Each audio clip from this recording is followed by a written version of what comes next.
Long ago, in the far lands of Oji River, there lived a woman named Nenna. She lived in a small clay house near the forest, where the trees danced when the wind came and birds sang like flutes in the morning. Nenna was not rich. She had no gold, no husband, and no parents. But she was known in all the surrounding villages as the most beautiful and gentle woman everyone had ever seen. Her skin glowed like fresh palm oil, and her smile could calm a crying baby. But what made her special was not her beauty, it was her kindness. Nenna helped the old people in the village. She fetched water for the widows. She gave food to the children who had nothing, even when her own plate was not full. Many wondered where she got her strength from. She was always full of life, always healthy, and never got tired. But what the villagers did not know was this: Nenna's life was tied to a tree in the forest. A long time ago, when Nenna was only a child, her mother fell very sick. The village herbalist tried everything, but nothing worked.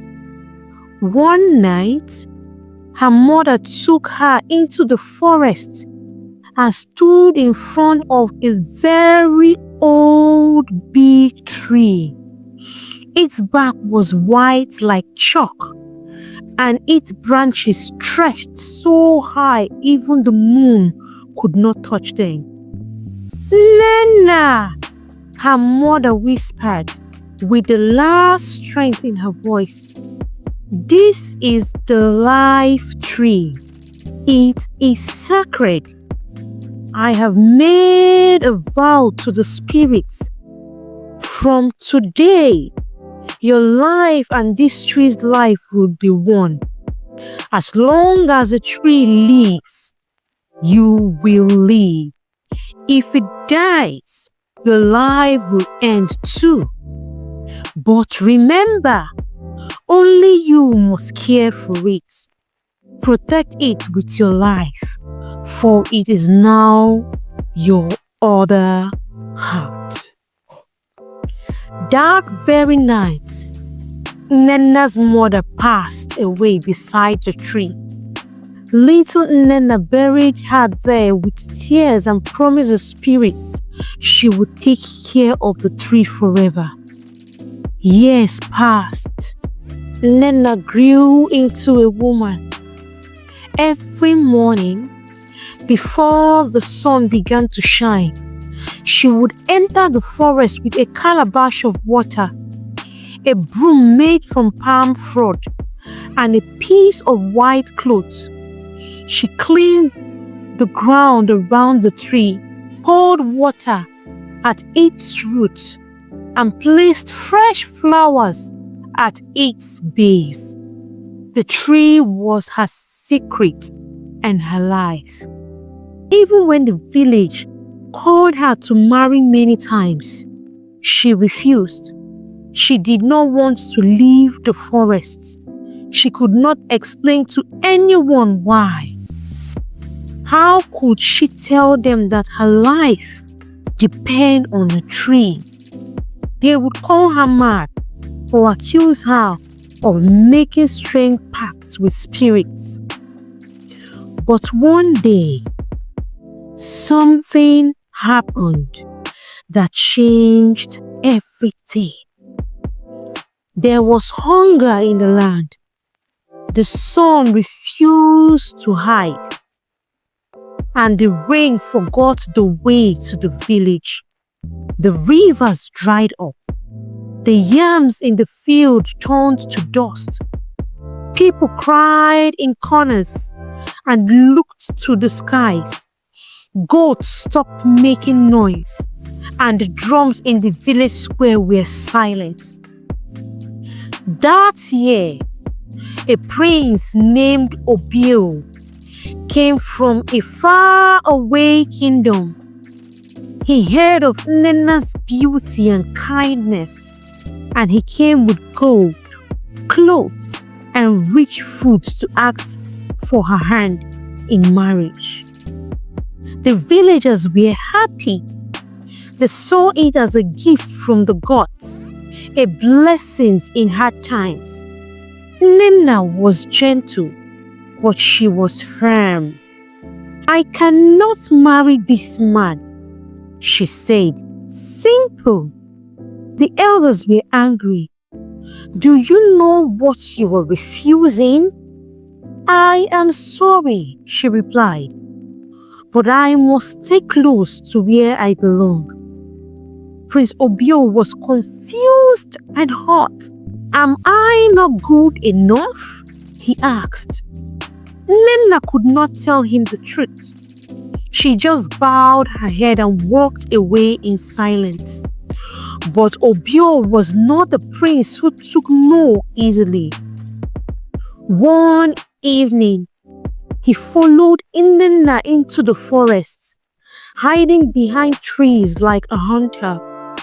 He watched as she poured water and sang softly to a single big tree that stood alone in the forest. He had never seen anything like it. The tree shone under the moonlight. Its leaves danced like spirits. "She must be a forest witch," he thought. "No wonder she won't marry me. Maybe this tree holds her powers. Maybe she uses it for nonsense charms." That same night, Obil called his guards. He pointed at the direction of the forest and said, "Cut down that tree by sunrise. Burn it to the ground." The next morning, the villagers heard a sound that made their hearts shake.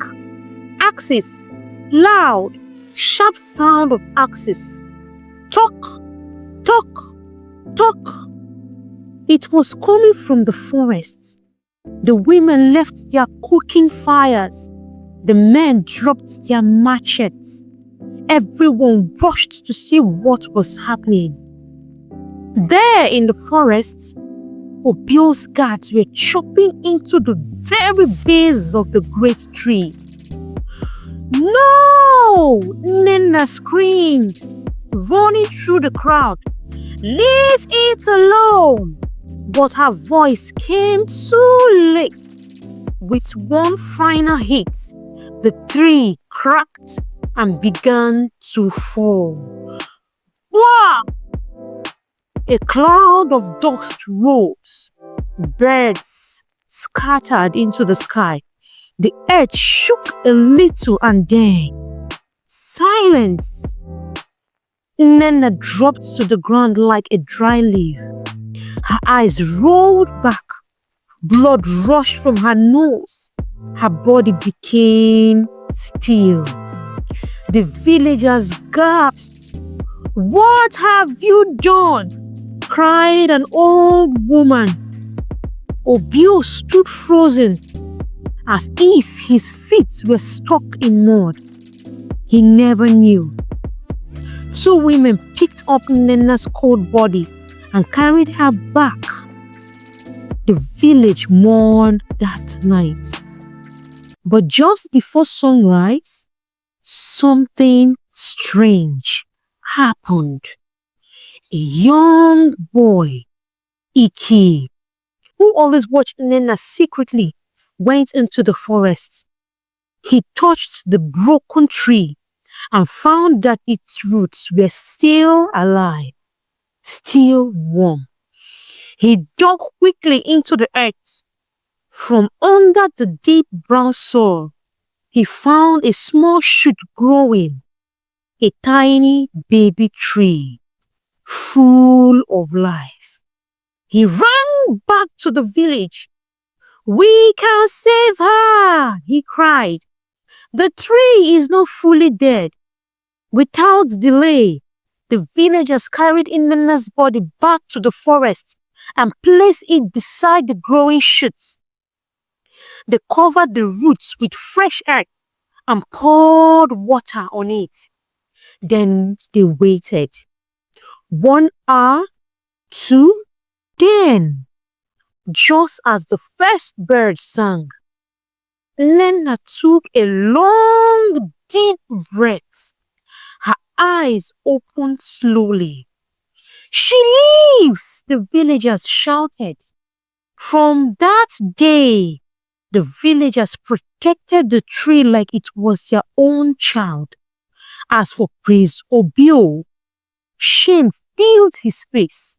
He knelt before Nena and said, "Forgive me." Nena looked at him and said only one thing: "The heart of the forest cannot be owned." Then she turned and walked back to her home near the trees. Morals of the story: some things are not meant to be explained, only respected. Just because you don't understand someone's story doesn't mean it is not important. Protect what gives life, for it may be someone's very heartbeat.